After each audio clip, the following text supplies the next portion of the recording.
तिर्वतारकम् आरूढः श्री सिद्धश्चे षण्मुखश्चे रामनामत्रये भूत्वा त्रयोरेकं मूर्तिगुरोः गुरुनाथारूढ शिवपुत्र यतीश्वरौ तच्शिष्यं शान्तिसागरं निजगुणकृतिभाषकृतं विदेहमुक्तस्वरूपं वन्दे चित्तरामारूढ यतीश्वरं शिष्य प्रशिष्य रूपेण बोधकं गुरुमाश्रये अहं गुरुमाश्रये ಪ್ರಾತಸ್ಮರಣೆಯ ಪರಮ ಪೂಜ್ಯ ಆರಾಧ್ಯ ದೈವ ಸದ್ಗುರುದೇವರ ಅಡಿದಾವರೆಗಳನ್ನು ಸಿರಮುಡಿಯಲ್ಲಿ ಧರಿಸಿಕೊಂಡು ಅವರಿವರೆಲ್ಲದೆ ಆರೂಢ ಮಹಾಗುರು ಪರಂಪರೆಗೆ ಮನಸ್ಸು ವಾಣಿ ತನು ತ್ರಿಕರಣಪೂರ್ವಕವಾಗಿ ನಮಸ್ಕರಿಸಿ ಬಸವಾದಿ ಪ್ರಮುಖರನ್ನು ಹೃದಯಾರೆ ಸ್ಮರಿಸಿಕೊಂಡು ಇಂದಿನ ಶಿವರಾಯಪ್ಪ ರತ್ನಾಕರ್ ಅವರ ನಿವೃತ್ತಿ ಸಮಾರಂಭದ ಉದ್ಘಾಟಕರಾಗಿ ಆಗಮಿಸಿರುವ ಸ್ವಾಮಿ ವಿವೇಕಾನಂದ ಸಂಸ್ಥೆಯ ಅಧ್ಯಕ್ಷರು ರಾಮಾಗೌಡ ಮಠದ ಪರಮ ಭಕ್ತರು ಆಗಿರುವ ರಮೇಶ್ ಅವರಿಗೂ ಹಾಗೂ ಈ ಶಾಲೆಯ ಮತ್ತು ಈ ಕಾರ್ಯಕ್ರಮದ ಅಧ್ಯಕ್ಷರಾದ ಗುಡ್ಡದವರಿಗೂ ವೇದಿಕೆಯ ಮೇಲೆ ಉಪಸ್ಥಿತರಿರುವ ಶಿಕ್ಷಣ ಕ್ಷೇತ್ರಕ್ಕೆ ಸಂಬಂಧಪಟ್ಟ ಎಲ್ಲ ಅಧಿಕಾರಿಗಳಿಗೂ ಅತಿಥಿ ಮಹೋದಯರವರೆಗೂ ಕಾರ್ಯಕ್ರಮದ ಕೇಂದ್ರ ಬಿಂದುವಾದ ನಿವೃತ್ತಿ ಸಮಾರಂಭವನ್ನು ಆಚರಿಸಿಕೊಳ್ಳಲಿರುವ ಶಿವರಾಯಪ್ಪ ರತ್ನಾಕರ್ ಅವರಿಗೂ ಅವರ ಧರ್ಮಪತ್ನಿಯವರಿಗೂ ಅನೇಕ ಶರಣುಗಳನ್ನು ಸಲ್ಲಿಸಿ ಈ ಶಾಲೆಯ ಸಮಸ್ತ ಸಿಬ್ಬಂದಿ ವರ್ಗಕ್ಕೂ ಈ ಸಮಾರಂಭದಲ್ಲಿ ಸನ್ನಿಹಿತರಾಗಿರುವ ಅವರಿವರೆನ್ನದೇ ಲಿಂಗ ಭೇದವನ್ನು ಎಣಿಸದೆ ತಮ್ಮೆಲ್ಲರಿಗೂ ನನ್ನ ಅನೇಕ ಶರಣಗಳನ್ನು ಸಲ್ಲಿಸಿ ಶಿವಸ್ವರೂಪಿಗಳೇ, ನಿವೃತ್ತಿ ಸಮಾರಂಭ ಯಾರ್ದು ಅಂತ ಕೇಳಿದ್ರೆ ಶಿವರಾಯಪ್ಪ ರತ್ನಾಕರ್ ಅವರು ಕೇವಲ ಶಿಕ್ಷಕರು ಅಲ್ಲ, ಸಾಹಿತಿಗಳು ಹೌದು. ನಮ್ಮ ಕ್ಷೇತ್ರದಲ್ಲಿ ಒಬ್ಬ ಮನಿಗಳು ಬರೀತಾ ಇದ್ದಾರೆ ನನ್ನ ಮಾತನ್ನು, ಎಲ್ಲ ಬಲ್ಲವರಿಲ್ಲ, ಬಲ್ಲವರು ಬಹಳಿಲ್ಲ, ಬಲ್ಲವರಿದ್ದು ಬಲವಿಲ್ಲ, ಸಾಹಿತ್ಯ ಎಲ್ಲರಿಗೂ ಇಲ್ಲ ಅಂತ ಬರೆದ್ರು ಒಬ್ಬ ಮನಿಗಳು. ಸಾಹಿತ್ಯ ಬರೆದು ಅಂದ್ರೆ ಸುಮ್ಮಲ್ಲದು, ಒಂದು ಲೆಟರ್ ಬರೆಯಕ್ಕೆ ಬರುದಿಲ್ಲ, ಸರಿಯಾಗಿ ಪದಗಳನ್ನ ಕ್ರೋಢೀಕರಿಸಿ ಹೊಂದಾಣಿಕೆ ಮಾಡಿ ಇವತ್ತೊಂದು ಚುಟುಕು ಬರೆದಿದ್ದಾರೆ. ಸೂತ್ರಧಾರವೆಂಬುವಂತ ಈ ಕವನ ಸಂಕಲನ ಇದು ಹೇಗಿದೆ ಅಂತ ಕೇಳಿದ್ರೆ ನಾನು ಈಗ ಕೂತಲ್ಲೇ ನೋಡಿದೆ ಅದನ್ನ. ಇವತ್ತು ಸಾಹಿತ್ಯ ಎಲ್ಲ ಮುಳುಗುವಂತ ಪ್ರಸಂಗ ಬಂದಿದೆ. ಅವು ಯಾಕೆ ಬಂದದ್ದು ಗೊತ್ತಿಲ್ಲ, ತಮಗೆ ಎಲ್ಲ ಆ ಇಲಾಖೆಯಲ್ಲಿ ಇದ್ದವರಿಗೆ ಓದಿದವರಿಗೆ ಜಾಣರು ತಮಗೆ ಗೊತ್ತ. ಯಾಕೆ ಮಸಣಿಸ್ಲಕತ್ತೇವ, ಯಾಕೆ ಮಾಸಲಿಕ್ಕೆ ಹತ್ತೇವ ಅನ್ನೋದು ತಾವೆಲ್ಲರೂ ಅರ್ಥ ಮಾಡ್ಕೋಬೇಕು. ಸಾಹಿತ್ಯ ಬಲ್ಲವರೇ ಇಲ್ಲ, ಇದ್ರೂ ಕೂಡ ಅವರಿಗೆ ಬೆಲೆ ಇಲ್ಲ. ಇವತ್ತಿನ ದಿವಸ ಅಶ್ಲೀಲ ಸಾಹಿತ್ಯ ಬರೆಯೋರಿಗೆ ಬೆಲೆ ಆಗಲಿ. ಪರಿಸ್ಥಿತಿ ಎಲ್ಲಿಗೆ ಬಂದದಂದ್ರ ನೀವು ಕೇಳ್ತಿರ್ಬೇಕು, ಟ್ಯಾಕ್ಟರ್ದಾಗ ಹಾಕಿರ್ತಾರ ನೋಡಿ ಎಂತ ಗೀತೆಗಳವು. ಅಶ್ಲೀಲ ಸಾಹಿತ್ಯ, ಅಶ್ಲೀಲ ಗೀತೆಗೆ ಬೆಲೆ ಕೊಡ್ತದ ಮಂದಿ. ಅವುಗಳನ್ನು ಮನೆಯೊಳಗೆ ಹಾಕಿ ಕೇಳ್ತಾರೆ. ಎಷ್ಟು ಉದ್ಧಾರ ಆಗ್ಬೋದು ನಿಮ್ಮ ಜೀವನ? ಕೇಳ್ರಿ ಬ್ಯಾಡ ಅನ್ನೋದಲ್ಲ, ಹಾಳಾಗೋರು ನೀವು ನಮ್ಮದೇ ನೋಡ್ತೇವೆ ಗಂಟು. ಎಲ್ಲಿ ಬಂದದ ಪರಿಸ್ಥಿತಿ. ನಮ್ಮ ಸರ್ವಜ್ಞ ಕವಿ ಹೇಳ್ತಾ ಇದ್ದಾನೆ, ಎಲ್ಲ ಬಲ್ಲವರಿಲ್ಲ, ಬಲ್ಲೆನೆಂಬುದು ಮಹಾಮಾಯ ನೋಡ ಅಂತ ಅಲ್ಲಂದ್ರ ಹೇಳಿದ್ರು. ನಾನು ಅರಿತೆ ಅಂತಂದ್ರೆ ಅವ ಅರಿತವನೇ ಅಲ್ಲ, ಯಾವ ತಿಳಿದೀನಿ ಅಂತ ಕೇನೋಪನಿಷತ್ತಿನಲ್ಲಿ ಒಂದು ಮಾತು ಬರೀತಾ ಇದ್ದಾರೆ. ಯಾರು ತಿಳಿದೀನಿ ಅಂತಾರ ತಿಳಿದವನಲ್ಲ, ಯಾವನು ತಿಳಿದಿಲ್ಲ ಅವನೇ ತಿಳಿದವನೆಂದು ನಮ್ಮ ಗುರುಗಳು ನಮಗೆ ಹೇಳಿದ್ದಾರೆ. ಅದನ್ನೇ ನಾವು ನಿಮಗೆ ಹೇಳುತ್ತೇವೆ ಅಂತ ಉಪನಿಷತ್ತಿನಲ್ಲಿ ಹೇಳಿದ್ದಾರೆ. ಅದಕ್ಕೆ ಆ ಮಾತನ್ನು ಎಲ್ಲ ಬಲ್ಲವರಿಲ್ಲ, ಬಲ್ಲವನಿದ್ದೇನೆ ಅಂದ್ರೆ ಅವ ಬಲ್ಲವಲ್ಲ. ಬಲ್ಲವರಿದ್ದು ಸಾಹಿತ್ಯ ಎಲ್ಲರಿಗಿಲ್ಲ. ನೋಡ್ರಿ ಎಷ್ಟು ವಿಚಿತ್ರ ಅದ. ಅದನ್ನ ರೂಢಿಸಿಕೊಂಡು ಅದನ್ನ ನಮ್ಮ ರಕ್ತಗತವಾಗಿ ಮಾಡ್ಕೊಂಡು ಬರೋದಂದ್ರ ಅಷ್ಟು ಸುಲಭ ಅಲ್ಲ. ಅಂತ ಸಾಹಿತಿಗಳಿಗೆ ಇವತ್ತಿನ ದಿವಸ ನಮ್ಮ ಸಮಾಜದಲ್ಲಿ ಬೆಲೆ ಇಲ್ಲ. ಅದೊಂದು ಒಳ್ಳೆಯ ಅದ್ಭುತವಾದಂತಹ ಸಾಹಿತ್ಯವನ್ನು ಬರೆದಾರ. ಅವರು ತಮ್ಮ ಕೆಲಸದೊಂದಿಗೆ ತಮ್ಮ ವೃತ್ತಿಯನ್ನು ಸೇವೆಯನ್ನು ನೆರವೇರಿಸುತ್ತಾ ಅದರ ಜೊತೆಗೆ ಒಂದು ಕವನವನ್ನು ಬರೆದಿದ್ದಾರೆ ಸೂತ್ರಧಾರ. ನಾನು ಈಗ ತೆಗೆದು ನೋಡಿದೆ, ಅದರಲ್ಲಿ ಅದ್ಭುತವಾದಂತಹ ಒಂದಿಷ್ಟದ ನೀವೆಲ್ಲರೂ ಓದಬೇಕು. ನೀವೆಲ್ಲರೂ ಎಲ್ಲದನ್ನು ಬಿಟ್ಟು ಓದಬೇಕು. ಅದು ಯಾವುದು ಅಂದ್ರ ಶಿಕ್ಷೆ ಗಹನ ಶಿಕ್ಷಕ. ನೀವೆಲ್ಲರೂ ಕಾಣ್ತಾ ಇರೋದು ಓದ್ರಿ ಎಲ್ಲರೂ. ಅದ್ರಾಗ ಬಹಳ ಅದ್ಭುತವಾದಂತ ಕವನಗಳನ್ನ ಸಂಕಲನ ಮಾಡಿದ್ದಾರೆ. ಅಲ್ಲಿ ಶಬ್ದಗಳನ್ನ ಶಿಕ್ಷೆಗೆ ಅಹನ ಶಿಕ್ಷಕ ಅಂತ, ಇನ್ನೊಂದು ದೇವರಿದ್ದಾನೆ ಮರೆಯದಿರುವಂತ, ಜಗಜ್ಯೋತಿ, ಅವಿಭಕ್ತ ಕುಟುಂಬ, ಜಾತ್ರೆಯ ಸೊಗಸು, ಎಷ್ಟು ಚಂದ ಬರ್ತಾವ ನೋಡು. ಅವೆಲ್ಲ ಓದ್ಬೇಕು ನೀವು. ಅಂತ ತಮ್ಮ ಸೇವಾ ವೃತ್ತಿಯ ಜೊತೆಗೆ ಸಾಹಿತ್ಯವನ್ನು ಮೈಗೂಡಿಸಿಕೊಂಡು ಬಂದಂತ ಒಬ್ಬ ಸರಳ ಸಜ್ಜನಿಕೆಯ ಅಂತವ್ರು ಬಹಳ ಸಿಗುವುದು ಕಷ್ಟ ಜೀವನದಲ್ಲಿ. ಯಾಕಂದ್ರೆ ಏನೋ ಒಂದಿಷ್ಟಿದ್ರ ಅದನ್ನ ನಂಬುದು ತುಂಬಿ ತುಳುತ್ತಿರ್ತದೆ. ಆದ್ರೆ ನಮಗೆ ಅವರಿಗೆ ಒಂದು 20 ವರ್ಷ ಆಯ್ತು ಸಂಪರ್ಕ ಆಗಿ, ಅವರಲ್ಲಿ ನಾನು ಎಂಬುವಂತ ಅಹಂಕಾರ ಭಾವನೆನ ಇಲ್ಲಿ ತನಕ ನೋಡಿಲ್ಲ. ಅಂತ ಸರಳ ಜೀವಿಗಳು ಇವತ್ತಿನ ದಿವಸ ಅವ್ರು ಮಾತಾಡ್ಬೇಕಂದ್ರೆ ಅವ್ರು ಇದಕ್ಕಾಯ್ತು. ಯಾಕಂದ್ರೆ ಯಾವುದೇ ಒಂದು ವೃತ್ತಿಯಲ್ಲಿ ಸೇವೆಯನ್ನು ಮಾಡಿ ಅದರ ಸಂಪೂರ್ಣ ಅದಕ್ಕೆ ತಮ್ಮನ್ನು ಒಪ್ಪಿಸಿಕೊಂಡು ಅದರಿಂದ ಯುವಕರಾಗಿ ಹೋಗುವ ಸಂದರ್ಭದಲ್ಲಿ ಮನುಷ್ಯನಿಗೆ ದುಃಖ ಆಗುವುದು ಸಹಜದ. ಹಾಗೆ ಆದರ್ಶ ಶಿಕ್ಷಕರವರು ಕೂಡ ಅಡ್ಡಿಲ್ಲ ಅವರಿಗೆ ಅಂತ ಜೀವನವನ್ನು ಸಾಗಿಸಿದಂತವರು. ಅದೊಂದು ಕವನ ಬರೆದು ನಾ ತೆಗೆದು ನೋಡ್ಬೇಕು. ನಮ್ಮ ಶಿಕ್ಷಕರಾದಂತ ರಮೇಶ್ ಅವ್ರ ಫೋಟೋ ಇತ್ತು. ಅದೇನು ಸುಮ್ಮನೆ ಮೂಡಿ ಬರ್ದಾರೇನು ಅಂತ ನಾ ತಿಳ್ಕೊಂಡು ನೋಡ್ಲಿಲ್ಲ. ಅವ್ರ ಯಾರೋ ಸಂಚಾಲಕರು ಹೇಳುವಾಗ ಅವರಿಗೆ ಅರ್ಪಿಸಿದ್ದೇವೆ ಅಂದಾಗ ಮತ್ತೆ ನೋಡಿದೆ. ನಾವು ಮುನ್ನುಡಿ ಬರೆದಿರ್ಬೇಕು ನಮ್ಮ ಸರ್ ಅಂತ ನಾ ತಿಳ್ಕೊಂಡಿದ್ವಿ. ಈ ಸಂಕಲನವನ್ನ ಸೂತ್ರಧಾರ ಎಂಬುವ ಸಂಕಲನವನ್ನ ಅವರ ಪಾದಕ್ಕೆ ಅರ್ಪಿಸಿದ್ದೇನೆ ಅಂತ ಹೇಳಿದಾರೆ. ಎಂತ ಸರಳ ಸಜ್ಜನಿಕೆ ವಿಚಾರ ಮಾಡಿದ್ರು. ನಾನು ಹೇಳ್ತಿದ್ರು ಅವರು ಸೂಚಕ ಗುರುಗಳು, ನೀವು ನಮಗೆ ಶಿಕ್ಷಕ ಗುರುಗಳು ಅಂತಿದ್ರು. ಅವರು ನಿಮ್ಮನ್ನು ತೋರಿಸ್ಯಾರ, ಮೊದಲು ಅವರೇ ನಮ್ಮ ಗುರುಗಳು ಅಂತ ವ್ಯಕ್ತಿಯಾಸ್ತ್ರಕ್ಕೊಮ್ಮೆ ಹೇಳ್ತಿದ್ರು ರತ್ನಾಕರ್ ಅವರು. ಅಂತ ಸಣ್ಣ ಜೀವಿಗಳು ಇವತ್ತು ತಮ್ಮ ಪೂರ್ತಿ ಸೇವಾವಧಿಯನ್ನ ತಮ್ಮ ಶಿಕ್ಷಕ ವೃತ್ತಿಯಲ್ಲಿ ನಡೆಸಿಕೊಂಡು ಬಂದು ಇವತ್ತು ನಿವೃತ್ತರಾಗ್ತಾ ಇದ್ದಾರೆ. ಅಂತ ಸಂದರ್ಭದಲ್ಲಿ ನಾವೆಲ್ಲರೂ ಸಮಾರಂಭದಲ್ಲಿ ಸೇರಿದ್ದೇವೆ. ಇಂಥ ಶಿಕ್ಷಕರನ್ನು ನೋಡಿ ಇನ್ನುಳಿದಂತವರು ಕೂಡ ಪಾಠ ಕಲಿಬೇಕು. ನಿರಹಂಕಾರ ಭಾವನೆಯನ್ನು ತಾವೆಲ್ಲರೂ ಅದನ್ನ ಮೈಗೂಡಿಸಿಕೋಬೇಕು. ಅಂದ್ರೆ ಇವತ್ತು ಸಮಾಜ ಸುಧಾರಣೆ ಆಗಲಿಕ್ಕೆ ಸಾಧ್ಯ ಇದೆ. ಇವತ್ತ ಅಂತವ್ರ ಕೈಯಲ್ಲಿ ಓದಿರುವಂತ ಮಕ್ಕಳು ಕೂಡ ಸಮಾಜವನ್ನು ಸುಧಾರಿಸಲಿಕ್ಕೆ ಸಾಧ್ಯದ ಅಂತ ಒಂದೆರಡು ಮಾತು ಹೇಳ್ತಾ ಆ ನಿವೃತ್ತಿ ಮತ್ತು ಅದ್ರ ಬಗ್ಗೆ ಒಂದಷ್ಟು ಹೇಳ್ಬಿಡ್ತೀನಿ ನಾನು. ನಿವೃತ್ತಿ ಇದು ಸಂಸ್ಕೃತ ಪದ. ನಿವೃತ್ತಿ ಅಂದ್ರ ಸಂಸ್ಕೃತ ಪದ. ಕನ್ನಡ ಏನಕ್ಕೆ ಅಂತ ಕೇಳಿದ್ರೆ ಹಿಮ್ಮೆಟ್ಟು, ಹಿಮ್ಮುಖವಾಡು, ತಿರುಗು, ವಾಪಸ್ ಬಾರ ಅಂತ ಕನ್ನಡ. ನಿವೃತ್ತಿ ಅಂದ್ರೆ ಸಂಸ್ಕೃತ. ಇನ್ನೊಂದೈತಿ ಇಂಗ್ಲಿಷ್ ನಲ್ಲಿ ರಿಟೈರ್ಮೆಂಟ್. ಅಲ್ಲಿ ಪದಗಳನ್ನು ಸ್ವಲ್ಪ ಬಿಡಿಸ್ಬೇಕು ನಾವು. ರಿಟೈರ್ಡ್ ಅಂತ ಐತಲ್ಲ, ರಿಟೈರ್ಡ್ ಅದಲ್ಲ ಮೆಟ್ ಬಿಡೋದು. ಮೆಟ್ ಅಂದ್ರೆ ಅದಕ್ಕೊಂದು ದೊಡ್ಡ ಅರ್ಥ ಐತಿ. ರಿಟೈರ್ ಅನ್ನೋದ್ರೊಳಗ ನಾವು ಮಧ್ಯದೊಳಗೆ ಒಂದು 3 ಅಕ್ಷರ ತಗೋಬೇಕು. ಯಾವುದು? TIRE, ಟೈರ್ ಅಂದ್ರೆ ಏನು? ಅದು ಬಹಳ ಅರ್ಥ ಬರ್ಬಾರ್ದು. ಸೊಬಗು, ಉಡುಪು, ಶೃಂಗಾರ, ಬಳಲಿಕೆ.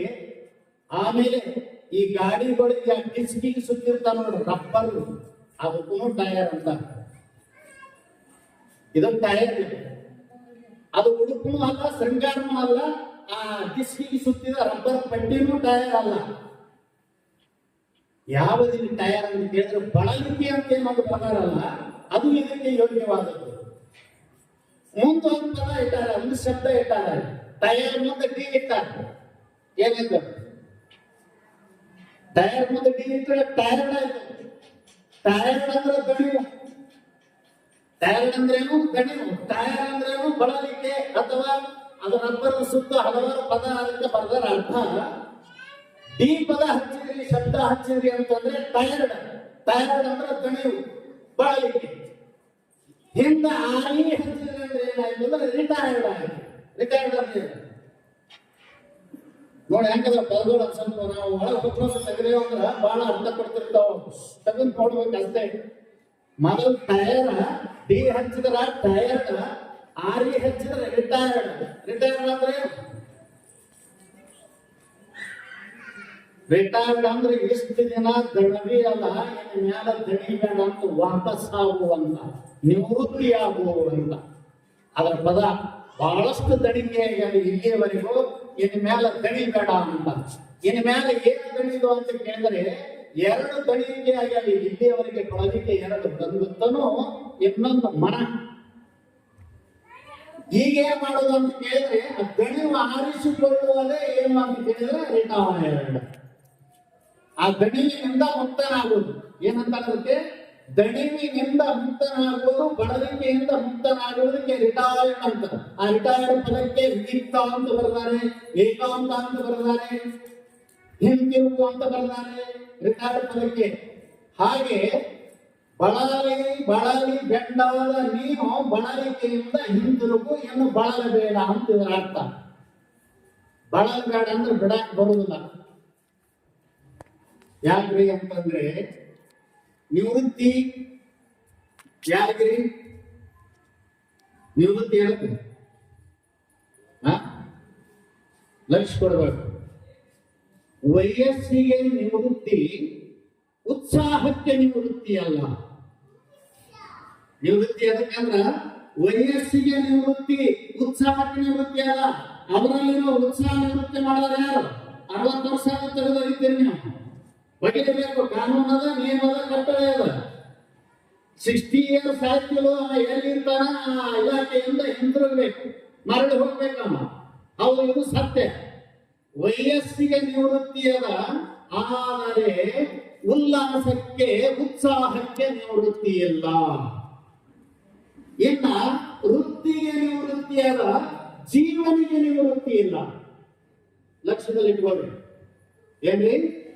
ವೃತ್ತಿಗೆ ನಿವೃತ್ತಿ ಅದ. ಈಗ ನಿವೃತ್ತಿ ಎದಕ್ಕೆ ಮಾಡಿರಿ ನೀವು? ನಾಯಕ ಮಾಡಿರಿ, ಗೌರ್ಮೆಂಟ್ ಮಾಡಿರಂದ್ರೆ ಎದಕ್ಕೆ ಮಾಡ್ಯಾರ ನಿವೃತ್ತಿ? ವೃತ್ತಿಗೆ ನಿವೃತ್ತಿ ಮಾಡಿರಿ, ಆದ್ರೆ ಜೀವನಿಗೆ ನಿವೃತ್ತಿ ಅಲ್ಲ. ಅದಕ್ಕೆ retirement is not end of the life, that is start another innings. ಎಷ್ಟು ಅದ್ಭುತವಾದ ಮಾತು ಬರ್ತಾರೆ ನೋಡಿ. Retirement is not the life of end. ಅದು ಜೀವನದ ಕೊನೆ ಅಲ್ಲ ರಿಟೈರ್ಮೆಂಟ್ ಅಂದ್ರ. ಮತ್ತೇನು ಅಂತ ಕೇಳಿದ್ರ ಸ್ಟಾರ್ಟಿಂಗ್ ದ ಎಂದರ್ ಇನ್ನಿಂಗ್ಸ್. ಅದು ಮತ್ತೊಂದು ಪಾಳೆಯನ್ನು ಶುರು ಮಾಡತಕ್ಕಂತ ಮುದ್ದನ್ನು ಮತ್ತೊಂದಕ್ಕೆ ಅಂಟಿಸಿಕೊಂಡು ಸಮಾಜ ಸೇವೆ ಮಾಡುವುದಕ್ಕಾಗಿ, ನಿನ್ನನ್ನು ನೀನು ಬಲಿಷ್ಠಗೊಳ್ಳುವುದಕ್ಕಾಗಿ, ನಿನ್ನ ಧನ ಮನೆ ಎಲ್ಲವನ್ನು ಸಮೃದ್ಧಿಗೊಳಿಸುವುದಕ್ಕಾಗಿ ಮತ್ತೊಂದು ಇನ್ನಿಂಗ್ಸ್ ಕೈಗೊಳ್ಳುವಂಥದ್ದು 2ನೇ ಸರತಿ ಅಂತ ಕರೀತಾ ಇದ್ದಾರೆ. ಅದು ಜೀವನದ ಕೊನೆಯಲ್ಲ. ಅದಕ್ಕೆ ಎಲ್ಲಿಯವರೆಗೆ ಅಂತ ಕೇಳಿದ್ರೆ ದೇಹದಲ್ಲಿ ಪ್ರಾಣ ಜೀವ ಇರುವವರೆಗೂ ಕೂಡ ಜೀವ ಸುಮ್ಮನಾಗುವುದಿಲ್ಲ. ಅದಕ್ಕೆ ನಮ್ಮ ಭಗವದ್ಗೀತೆ ಹೇಳ್ತದ, ನಿಯತಂ ಕುರು ಕರ್ತವ್ಯಂ ಕರ್ಮ ಜಾಯೋ ಹಿ ಅಕರ್ಮಣ ಶರೀರ ಯಾತ್ರಾ ಜೊತೆ ನ ಪ್ರಸಿದ್ಧೇನ ಕರ್ಮಣ ಅಂತ ಭಗವದ್ಗೀತೆ ಹೇಳಿತು. ನೋಡ್ರಿ, ಈಗ ಯಾಕೆ ನಿವೃತ್ತಿ ವಯಸ್ಸಿಗಾಯ್ತು ಅಥವಾ ನೀವು ಮಾಡುವ ಇಲಾಖೆಯಿಂದ ಕೆಲಸದಿಂದ ನಿವೃತ್ತಿ ಆಯ್ತು, ಜೀವನಿಗೆ ನಿವೃತ್ತಿ ಇಲ್ಲ. ಜೀವನ ನಿವೃತ್ತಿ ಯಾವಾಗ ಆಗ್ತದೆ ಅಂತ ಕೇಳಿದ್ರೆ ಯಾವಾಗ ಇಲ್ಲವೇ ಇಲ್ಲ. ನಿಮ್ಗೆ ಶಾಸ್ತ್ರ ಹೇಳಿದ್ರೆ ತಿಳಿದಿಲ್ಲ. ಈ ದೇಹ ಬಿತ್ತಾದ್ರೂ ಮನವೇ ರಥವಾಗಲನೇರಿ ಸಂಚರಿಸುವ ಜೀವ ಅಂತ ಬರ್ತಾರೆ ನಮ್ಮ ಶಾಸ್ತ್ರದಲ್ಲಿ. ಎಲ್ಲಿ ನಿವೃತ್ತಿ ಪಡೆಯೋದು ನೀವು? ದೇಹ ಬಿತ್ತೋತ್ತದಲ್ಲಿ ಪಂಚಮಭೂತಗಳಲ್ಲಿ ವಿಲೀನ ಆಗ್ತದ. ಬೆಂಕಿಯಲ್ಲೋ ಮಣ್ಣಿನಲ್ಲೋ ಕಳಸಿ ಹೋಗ್ತದೆ ಶರೀರ ಪಂಚಮಹಾಭೂತಗಳಲ್ಲಿ ದೇಹ. ಆದರೆ ಒಳಗಿನ ಮನಸ್ಸು ರಥದ ಹಾಗೆ ಶಾಶ್ವತ ಇರ್ತದ. ಅದರ ಮೇಲೆ ಜೀವ ಏರಿಕೊಂಡು ಕರ್ಮಕ್ಕನುಸಾರವಾಗಿ ಆಯಾ ಕರ್ಮಕ್ಕೆ ಆಯಾ ಫಲವನ್ನು ಅನುಭವಿಸುವುದಕ್ಕಾಗಿ ಜೀವ ಸಂಚಾರ ಮಾಡ್ತಾನೆ. ನಿಲುಗಡೆ ಯಾವುದು ಕರ್ಮಗಳಲ್ಲಿ ಅಂತ ಶಾಸ್ತ್ರಗಳು ಎಲ್ಲಿ ನಿಲುಗಡೆ ಅದ? ಎಲ್ಲಿ ಸ್ಥಾಪದ ಜೀವನಿಗೆ? ನಿಮ್ಮ ವೃತ್ತಿಗೆ ಸ್ಥಾಪದ, ನಿಮ್ಮ ವೃತ್ತಿಗೆ ನಿವೃತ್ತಿ ಅದ, ಜೀವನಿಗೆ ನಿವೃತ್ತಿ ಅಲ್ಲ. ಈ ದೇಹ ಬಿಟ್ಟ ಮೇಲೆ ಮತ್ತೆ ಜೀವ ಮನಸ್ಸೆಂಬುವ ರಥದ ಮೇಲೆ ಕರ್ಮದ ವಾಸನೆಯನ್ನು ತೆಗೆದುಕೊಂಡು, ಹಾಗೆ ಪುಷ್ಪದ ಗರ್ಭದಲ್ಲಿರುವ ವಾಸನೆಯನ್ನು ಗಾಳಿ ತೆಗೆದುಕೊಂಡು ಹೋಗುತ್ತದೆಯೋ ಹಾಗೆ ನೀ ಮಾಡಿದ ಕರ್ಮದ ವಾಸನೆ ಪ್ರಾಣವಾಯು ಎಂಬ ಗಾಳಿ, ಆ ಮನಸ್ಸು ಜೀವ ಇವು 4 ಕೂಡಿ ಹೋಗ್ತವಂತ ಗೀತೆಯಲ್ಲಿ ಹೇಳ್ತಾ ಇದ್ದಾರೆ. ಅಂದ್ರೆ ಜೀವನಿಗೆ ನಿವೃತ್ತಿ ಇಲ್ಲ. ಮತ್ತೆ ಎಲ್ಲಿ ನಿವೃತ್ತಿ ಅಂತ ಕೇಳಿದ್ರೆ ಆಯುಷ್ಯ ನಿವೃತ್ತಿ ಅದ, ನಿಮ್ಮ ವೃತ್ತಿಗೆ ನಿವೃತ್ತಿ ಅದ, ಜೀವನ ಉಲ್ಲಾಸಕ್ಕೆ ನಿವೃತ್ತಿ ಇಲ್ಲ. ಮತ್ತೊಂದು ಪಾಳೆಯನ್ನ ಸ್ಟಾರ್ಟ್ ಮಾಡಬೇಕು, ಮತ್ತೊಂದು ಇನ್ನಿಂಗ್ ಸ್ಟಾರ್ಟ್ ಮಾಡುವಂತ ತೋರಿಸಿಬಿಡ್ತದಂತ. ದಟ್ ಈಸ್ ಎ ಹೈವೇ ಅಂತ. Retirement is life of the highway. ನಿನ್ನ ಜೀವನದ ಮಹಾಮಾರ್ಗವನ್ನ, ಹೆದ್ದಾರಿಯನ್ನು ತೋರಿಸ್ತಕ್ಕಂಥದ್ದು ಅಂತ ಹೇಳ್ತಾ ಇದ್ದಾರೆ. ಹಾಗೆ ನೋಡ್ರಿ, ಬಹಳ ಮಂದಿ 66 ಏನೇನು ಆಗ್ತದಂತ ತಿಳ್ಕೊಂಡಾರ. ಏನಾಗತ್ತಿ 60 ನೀವೇನ ಅಂತೀರಲ್ಲ, 60 ಆಯ್ತ ಏನಾಗಾದ್ರೂ ಬಟ್ಟೆಯಲ್ಲಿ ಸುಮ್ಮನೆ ಮಾತಾಡೋದು ಕಲ್ತೀರಿ. 60 ಹಿಡಿದವ ಅನ್ಕೋತ ಅಡ್ಡಾಡ್ತಿರ್ತಾರೆ. ಅರಿವು ಅಂತಂದ್ರೆ ತಿಳುವಳಿಕೆ, ಮರೆವು ಅಂತಂದ್ರೆ ತಾನು ಮೊದಲು ಕಲಿತಿದ್ದು, ತಾನು ಮೊದಲು ಅರಿತಿದ್ದು, ತಾನು ಮೊದಲು ಅದನ್ನು ಅನುಭವಿಸಿದ್ದು ಆ ವಯಸ್ಸಿಗೆ ಮರೆವೆ ಆಗ್ತದಂತ. ಅದಕ್ಕ ಅರು ಮರು ಹಿಡಿದಂತೇಳಿ ಅರಿವು ಮರೆವೆ ಅಂತಾರ.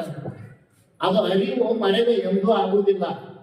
ಅದು ನಮ್ಮ ಏನಂತಾರೆ ಅದಕ್ಕೆ ಆಲಸ್ಯತನ. ಆಲಸ್ಯೋ ಹಿ ಮನುಷ್ಯನ ಮಹಾನ್ ಶತ್ರು ಮಹಾನ್ ರಿಪು ಅಂತ ಬರ್ತಾರೆ. ಆಲಸ್ಯ ಮನುಷ್ಯನನ್ನು ಮರಳಿಗೀಡು ಮಾಡ್ತದೆ ವಿನಃ ಮರಿಲಕ್ಕೆಂದು ಸಾಧ್ಯವಿಲ್ಲ. ಅದಕ್ಕೆ ಇನ್ನೊಬ್ರು ಅದಕ್ಕೇನ ಅರಳು ಮರಳು ಅಂತ ನೋಡೋದು. ಏನ್ ಅರಳು ಮರಳು ಅಂದ್ರೆ ಅರಳು ಮರಳು ಅಲ್ಲದು, ಮಾರಾಳಿ ಅರಳು ಅಂತಾರೆ. ಲಕ್ಷ್ಯದಲ್ಲಿ ಇಟ್ಕೋಬೇಕು. 60 ಅರಳು ಮರಳು, ಆಮೇಲೆ ಆ ಮರೆಯಾಯ್ತು ಈ ಮರೆಯಾಯ್ತು ಅವ್ರು ಹಿಡಿದಕ್ಕ ಅಂತ ಏನ್ ಕರಿತಿರಲ್ಲ. ಅದು ಯಾಕಂತ ಕೇಳಿದ್ರೆ ಬುದ್ಧಿಯ ಸುತ್ತತೆಯಿಂದ ಹಂಗಾಗಿರ್ತದ. ಅದು ಮಾರಾಳಿ ಅರಳು ಅಂತ. ಲಕ್ಷ್ಯ ಕೊಡ್ರಿ, ಒಂದು ಮಾತು ಹೇಳ್ಬಿಡ್ತೀನಿ ನಾನು. ಈಗ ವೃಕ್ಷದಲ್ಲಿ ಅರಳಿದ ಹೂವು ಒಂದು ಬಾಡ್ತದ, ಮತ್ತೆ ಅರಳಕ್ ಬರೋದಿಲ್ಲ. ಲಕ್ಷ್ಯದಲ್ಲಿ ಇಟ್ಕೊಳ್ರಿ. ಲತೆಯಲ್ಲಿ ತರುವಿನಲ್ಲಿ ಅರಳಿದ ಹೂವು ಮರಳಿ ಬಾಡ್ತದ, ಅರಳಕ್ ಬರೋದಿಲ್ಲ. ಆದರೆ ತನುವಿನಲ್ಲಿರುವ ಬುದ್ಧಿ ಎಂಬುವಂತಹ ಕುಸುಮ, ತನುವಿನಲ್ಲಿರುವ ಬುದ್ಧಿ ಎನ್ನುವಂತ ಕಮಲ ಮತ್ತೆ ಅರಳುತ್ತದಂತ. ಹ್ಯಾಂಗ ಅರಳುತ್ತದ ಅಂತ ಕೇಳಿದ್ರೆ, ನಮ್ಮ ಗೀತೆ ಹೇಳಿದ್ದು ಕರ್ಮ ಕೌಶಲ ಬುದ್ಧಿ ಅಂತ. ಅರ್ಜುನಿಗೆ ಕೃಷ್ಣ ಉಪದೇಶ ಮಾಡುವಾಗ ನೋಡು, ಸದಾ ನೀನು ಬುದ್ಧಿಯನ್ನು ತಿಕ್ತಾ ಇದ್ದಿ ಅಂತಂದ್ರೆ ಅದಕ್ಕೆ ಏನಂತ ಕರೀತಾರ ಅಂತ ಕೇಳಿದ್ರೆ ಕರ್ಮ ಕೌಶಲ ಅಂತ. ನಾ ಹೇಳ್ದೆ ನಿಮ್ಗ, ನೀವು ಕೆಲಸ ಇರ್ಲಾರ್ದೆ ಸುಮ್ಮನೆ ಕುಂತ್ರಿ ಅಂದ್ರ ಗೀತಾವಾಗ ಇಷ್ಟು ಚಂದ ಮಾತು ಹೇಳಿದ್ರು. ರಿಟೈರ್ಮೆಂಟ್ ಆಗ್ಯಾನ, ಅದು ವೃತ್ತಿಗೆ ಆಗಿರ್ತದ. 60 ವಯಸ್ಸಿಗೆ ಗೌರ್ಮೆಂಟ್ ಕಾನೂನು ಪ್ರಕಾರ ಆಗಿರ್ತದ. ನಿಮ್ಮ ಜೀವನಕ್ಕೆ ಉಲ್ಲಾಸಕ್ಕೆ ನಿಮ್ಮ ಬುದ್ಧಿಗೆ ಎಂದು ನಿವೃತ್ತಿ ಇರುವುದಿಲ್ಲ. ನೀವು ಹಾಗೆ ಕುಳಿತರೆ ಅಂದ್ರೆ ಪರಮಾತ್ಮ ಹೇಳ್ತಾ ಇದ್ದಾನೆ, ಶರೀರ ಯಾತ್ರಾ ಪಿಚತೆ ನೈ ಪ್ರಸಿದ್ಧೇದ ಕರ್ಮಣಃ. ನಿನ್ನ ಜೀವನದ ಯಾತ್ರೆ ನಡಿಬೇಕಾದ್ರೂ ಕೂಡ ನೀ ಕರ್ಮ ಮಾಡಲೇಬೇಕು ಅಂತ. ಎಷ್ಟು ಅರ್ಥ ತಿಳ್ಕೊಳ್ಳೋದ? ನಿಮ್ಮ ಜೀವನದ ಯಾತ್ರೆ ನಡಿಬೇಕಾದ್ರ ನೀ ಕರ್ಮ ಮಾಡಲೇಬೇಕು, ನಿಷ್ಕರ್ಮಿ ಆಗಬೇಡ ಅಂತ ತಿಳಿಸುವುದಿಲ್ಲ. ಹೀಗೆ ನೀ ಮಾಡುವ ವೃತ್ತಿಯಿಂದ ನಿವೃತ್ತಿಯಾಗಿ. ಅದಕ್ಕೆ ಅವ್ರು ಹೇಳಿದ್ರು, ಗಿಡದಲ್ಲಿ ತರುವಿನಲ್ಲಿ ಅರಳಿದಂತ ಹೂ ಬಾಡ್ತದ, ಮತ್ತೆ ಅರಳಕ್ ಬರುವುದಿಲ್ಲ. ಆದ್ರೆ ತರುವಿನಲ್ಲಿರುವಂತ ಬುದ್ಧಿ ಎಂಬುವಂತ ಕಮಲ ಮತ್ತೆ ಅರಳಿಸ್ಲಕ್ ಬರ್ತದಂತ. 60 ವರ್ಷ ಆದ್ಮೇಲೂ ಮರಳಿ ಅರಳುತ್ತದಂತ. ಇದಕ್ಕೆ ನಾನೇ ಸಾಕ್ಷಿ. ನನಗೆ 64 ವರ್ಷ. ಜನವರಿ 20ರಿಂದ ಫೆಬ್ರವರಿ 14ರವರೆಗೆ 1500 ಚಾನಲ್ಗಳನ್ನು ಕಟ್ ಮಾಡಿದ್ವಿ. ಯೂಟ್ಯೂಬ್ನಾಗ ಹೊರ ತೆಗೆದ್ವಿ. ನಾವು ಕಣ್ಣು ಮುಚ್ಕೊಂಡು ಕುಂತಂದೀವಿ. ಪರಮಶ್ರೀ ಅಂತ ಯೂಟ್ಯೂಬ್ನಾಗ ಹೊಡಿದ್ವಿ. 11 ಗತಿ 121 ಅವು ಅನುಕರಣೆಗಳದಾವ. 1496 ಚರಣಗಳದಾವ. ನನಗೆ 64 ವರ್ಷ. ಜನವರಿ 20ಕ್ಕೆ ಸ್ಟಾರ್ಟ್ ಮಾಡೀನಿ, ಫೆಬ್ರವರಿ 14ಕ್ಕೆ ಕಟ್ ಮಾಡಿ ಮುಗಿಸೀನಿ. ಮೊನ್ನೆನೆ ಅದನ್ನ ಯೂಟ್ಯೂಬ್ನಾಗ ನೆನಪಾಗ್ತದ ಬಿಟ್ಟಿನಿ. 11 ಗಂಟೆ 1 ಗಂಟೆ 26 ನಿಮಿಷ ಇದೆ. ಅದಕ್ಕೆ ಪರಮಾತ್ಮ ಹೇಳ್ದ, ಕರ್ಮ ಕೌಶಲಂ ಬುದ್ಧಿ. ಅರ್ಜುನ, ನಿನ್ನ ಬುದ್ಧಿಯನ್ನು ತಿಕ್ಕಿ ಹೆಣ್ಮಕ್ಳಾದ್ರೆ ನಿಮ್ಮ ಮನೆಯಾಗ ಕಾಯಿಪಲ್ಲೆ ಹೊಡೆದವು ಇರ್ತಾವಿಲ್ಲ, ಅವೇನಂತೀರ ಈಳಿಗೆ ಅವು ಏನೇನು ಅಂತಿರ್ತಾರೆ ನೋಡಿ. ಎಲ್ಲ ಹೋಗ್ಯಾವ, ಏನೇನು ಬಂದಾವ ಪಕ್ಕಡ ಅವು ಇವು ಮಸಿಯಾಗಿ ಎಲ್ಲ ಅದು ನಾವು ಮೂಗು ಹಿಡಿಯಂತ ಬಂದಾಗ ಹಿಡ್ಕೊಂಡು ಮುಂದುವರಿ. ಅದು ನೀವು ಎಷ್ಟು ಹದ ನಿಂತದ ತಂದು ನೀವು ಮೂಲ್ಯಾಗ ಹೋಗಿದ್ರಿ ಅಂದ್ರ ಒಂದು ಕಿರ್ಸಾಲಿಗೆ ರಾಜಕೀಯ ಪಲ್ಯ ಹಿಡಿದಿಲ್ಲ. ಪ್ರತಿನಿತ್ಯ ಅದನ್ನ ತಿಕ್ತಿದ್ರಿ ಅಂದ್ರೆ ಅದು ಹೆಂಗ ಅತಿ ತೀಕ್ಷ್ಣವಾಗಿರ್ತದೋ ಹಾಗೆ ಬುದ್ಧಿಯನ್ನು ಸದಾ ಯಾರು ತಿಕ್ತಾ ಇರ್ತಾರೋ ಅವರ ಜೀವನ ಸದಾ ಹಸನ್ಮುಖಿಯಾಗಿರ್ತದ. ಇವತ್ತು ನಮ್ಮ ಚಡ್ಡ ಎಸ್ ಪೈಕಿ ನಮ್ಮ ಶಿಷ್ಯ ಅದ, ಅವಾಗ 4 ವರ್ಷದಿಂದ ಕರೆದು ಸನ್ಮಾನ ಮಾಡಿದ ಗಂಡ ಹೆಂಡತಿ. ಅವಾಗ 94 ಇದ್ದು, ಅವನ ಹೆಸರು ಏನಾಗೈತಿ 92 ವರ್ಷ ಮಟ್ಟ ಕಡೆ ಹೋಗ್ತಾನ. ನಿಮ್ಗೆ ಯಾಕೆ ರೋಗ ಇಷ್ಟು ಬಂದ ಹೆಣ ಯಾಕೆ ಇದಕ್ಕೆ ಒಂದು ನೀರಂತ ಏನಿಲ್ಲ, ಬಟ್ಟೆ ತರಂಗಿಲ್ಲ, ವಿಷಾಕ್ ಹಾಕೋದು ಬಟನ್ ಹಿಡಿಯೋದು, ಕುಕ್ಕರ್ ಹಾಕೋದು ಕುಂದು ಸುಳ್ಕೊಂಡು, ರಿಕ್ಷಾಕ್ ಹಾಕೋದು ಬಟನ್ ಹಿಡಿಯೋದು, ಹಣ್ಣು ಗೊತ್ತಾಗಲ್ಲ ನೋಡಟ್ಟು ಕೈಯಾಗ ಶಕ್ತಿ ಲಭ್ಯಗೈತಿವ ಅದು ನೋಡೋದು ಇಲ್ಲಿ ನೋಡ್ಕೊಂಡು ಕುಂದು ತೆಕ್ಕೋದು. ಎಲ್ಲಿ ಬಂದೈತಿ ನಿಮ್ ಪರಿಸ್ಥಿತಿ ಓದ್ರೆ ಅದಕ್ಕೆ ಪುಸ್ತಕ ಹೇಳ್ತದಂತ, ಮೊಬೈಲ್ ಹೇಳ್ತದಂತ. ಒಂದು ಸಲ ನೀ ತಲೆ ತಗ್ಗಿಸಿ ನನ್ನನ್ನು ನೋಡಿದರೆ ನಿನ್ನನ್ನು ಎಂದೂ ತಲೆ ಎತ್ತದಂತೆ ಮಾಡುತ್ತೇನೆ ಅಂತದಂತ ಮೊಬೈಲ್. ಪುಸ್ತಕ ಹೇಳ್ತದಂತ, ಒಂದು ಸಲ ತಲೆ ತಗ್ಗಿಸಿ ನನ್ನನ್ನು ನೀನು ನೋಡಿದರೆ ನಿನ್ನ ತಲೆಯನ್ನು ಮೇಲೆ ಎತ್ತಿಸಿದರೆ ಮತ್ತೆಂದು ಕೆಳಗೆ ಬಾರದಂತೆ ಮಾಡುತ್ತೇನೆ ಅಂತ ನಮ್ಮ ಪುಸ್ತಕ.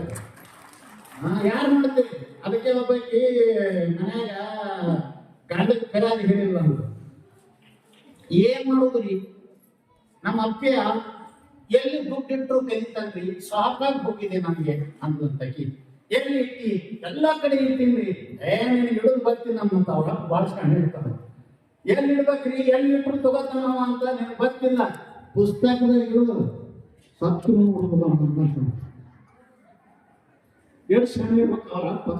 ಅವ ಹಂಗಂತ ಹುಚ್ಚಿ ಪುಸ್ತಕದಾಗ ಇಡೋ ಎಕ್ಸಾಮ್ ಬರ್ತಾನ ಮಗ ತಗೊಂಡು ಕೇಳೋ ಅಂತ.